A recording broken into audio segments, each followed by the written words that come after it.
আসসালামু আলাইকুম। Welcome to my YouTube channel heavenly home.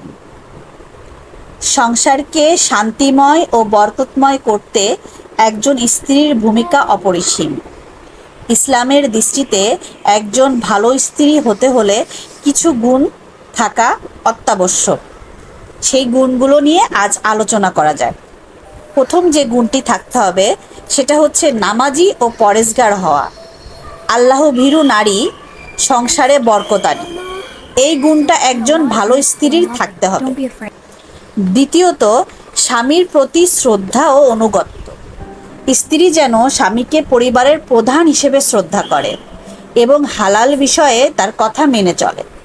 রাসূলুল্লাহ সাল্লাল্লাহু আলাইহি সাল্লাম বলেছেন, যে নারী 5 ওয়াক্ত নামাজ পড়ে, রমজানে রোজা রাখে, নিজের সতীত্ব রক্ষা করে এবং স্বামীর অনুগত্য করে, সে জান্নাতের যে দরজা দিয়ে ইচ্ছা জান্নাতে প্রবেশ করতে পারবে।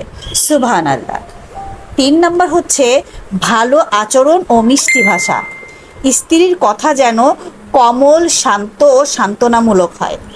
স্বামী কাজ শেষে ক্লান্ত হয়ে এলে তার মুখে হাসি ফোটানোও এটা একটা ইবাদত। স্বামীর রাগের সময় চুপ থাকতে হবে, অহেতুক তর্ক না করে ভালোবাসা দিয়ে বুঝিয়ে, এটি এক বুদ্ধিমত্রী স্ত্রীর গুণ। 4 নম্বর হচ্ছে স্বামীর অনুপস্থিতিতে তার সম্মান ও সম্পদ রক্ষা করা। আল্লাহ বলেন, সৎ স্ত্রীগণ তাদের স্বামীদের অনুপস্থিতিতে আল্লাহ যা রক্ষা করতে বলেছেন তা রক্ষা করে। সূরা নিসা। অর্থাৎ স্বামী না থাকলে স্ত্রী যেন তার সম্মান, ইজ্জত, সম্পদ হেফাজত করে। 5 নম্বর হচ্ছে কৃতজ্ঞ থাকা ও নালিশ না করা। রাসূলুল্লাহ সাল্লাল্লাহু আলাইহি সাল্লাম বলেছেন, আমি জাহান্নামে দেখেছি বেশিরভাগই নারী, কারণ তারা স্বামীর প্রতি অকৃতজ্ঞ হয়। অর্থাৎ স্ত্রী যেন স্বামীর সামান্য কষ্ট বা অভাবের জন্য অভিযোগ না করে, বরং ধৈর্য ও কৃতজ্ঞতার সাথে জীবনযাপন করে। 6 নম্বর হচ্ছে স্বামীর মন জয় করার চেষ্টা করা। স্ত্রী যেন এমন হয় যে স্বামী তাকে দেখে মনে শান্তি পায়। সুন্দর আচরণ, পরিচ্ছন্নতা, হাসি, সহানুভূতি, এইসব স্বামীর হৃদয়ে ভালোবাসা জাগায়।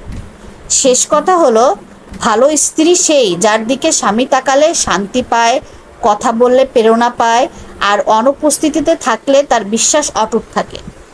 আমার ভিডিওটি ভালো লাগলে অবশ্যই কমেন্ট সেকশনে জানাতে ভুলবেন না। আমার চ্যানেলটি সাবস্ক্রাইব করতে ভুলবেন না। ধন্যবাদ।